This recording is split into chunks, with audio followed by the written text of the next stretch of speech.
The next update to Final Cut Pro 10 Unveiled. It's Monday, April 16th, 2012, and this is iWake. I am Tim Chaten, and this is what's going on in the Apple world today.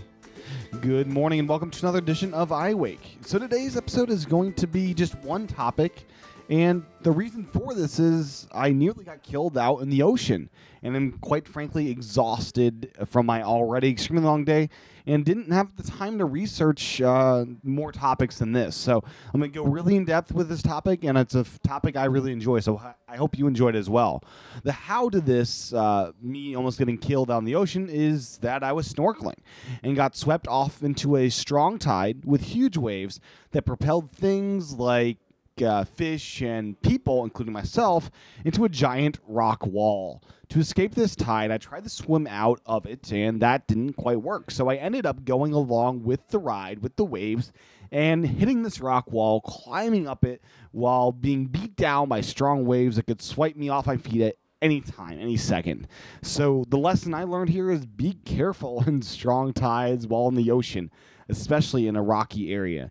The cool part is that I happened to capture all of this on two GoPro cameras I had recording the entire time. So the entire incident is on tape.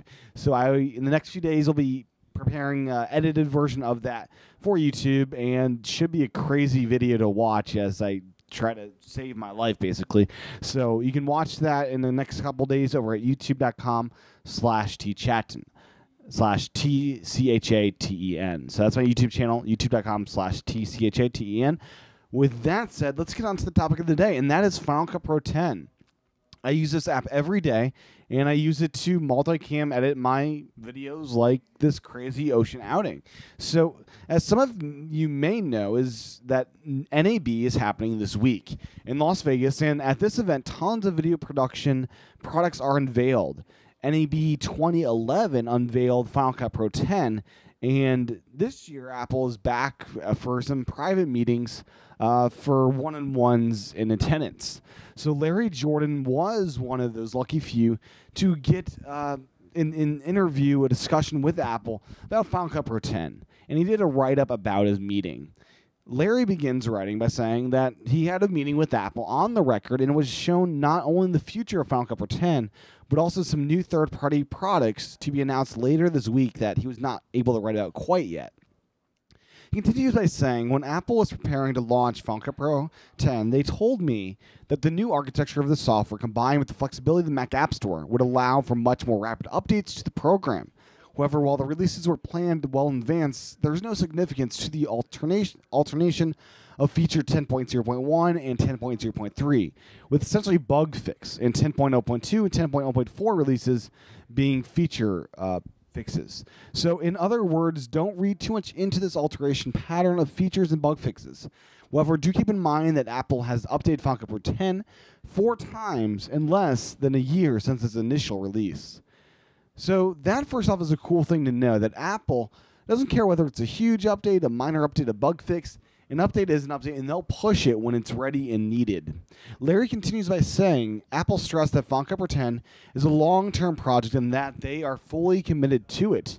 In other words, because Larry asked, there is not a Final Cut Pro 8 waiting in the wings in case this fails, which it's not going to fail.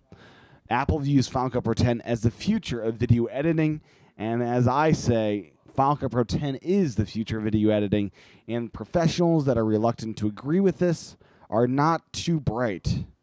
Larry continues on by saying, also, if you look at the features Apple has added since its release, Apple is almost exclusively focused on adding features for the professional market. Roles, multicam, broadcast monitoring, etc. Apple also said that the 10.0.4 update significantly improved broadcast monitoring performance, so they have removed the term beta for this.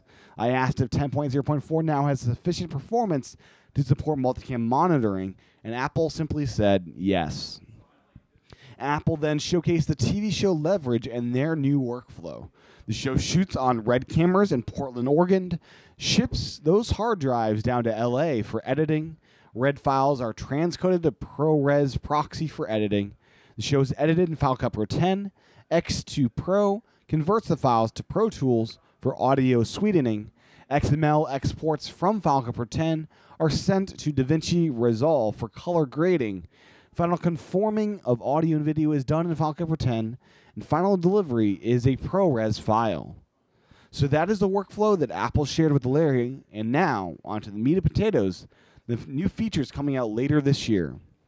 Apple began providing advanced looks as part of the rollout of Final Cut Pro 10 last year, and want to continue this year by letting Larry know what's happening and coming. I mean, Apple's probably going to do this with other people as well, just besides Larry. So Larry thinks this is a great idea because it helps video editors like himself plan. So here are the bulleted points of what's coming, none of which was demoed to Larry. Multi-channel audio editing tools, dual viewers, MXF plugin support, and Red camera support. So with those 4 things coming, you can expect that Leverage's workflow just got a lot better. Red transcoding will be unnecessary, and the export to Logic for sound editing may be going away. The new editing tools are good enough. Larry continues by commenting on the upcoming features by saying, audio mixing in Final Cut Pro 10 is weak at best.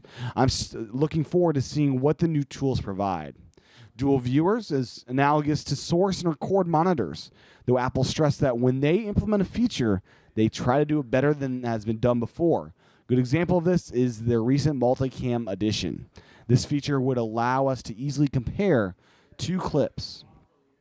Final Cut Pro 10 has been able to read MXS files, thinks XD Cam EX, but not the native MXF wrapper that contains them.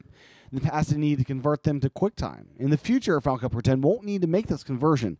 Apple's quick to stress that this is not a move away from QuickTime, but rather just adding support for a common video format. And Red camera support means that you won't need to convert Red files to QuickTime files, but would be able to edit Red files natively. Larry then asks Apple about his so-called white whale feature. He asked, when will Apple support retaining in and out markers and clips in the Advent browser? They refused to comment but stressed that while these were the 4 features being announced, these 4 would not be the only features to be released. So perhaps some cool other features are coming. Retaining ins and outs on clips is very useful for Larry, and he will continue to bang his drum until Apple adds this. Larry then closes it up by saying, it was an interesting meeting. Apple clearly wants it to be known that Final Cut Pro 10 should be considered a professional application, that development is ongoing, and that they are listening to comments from their users.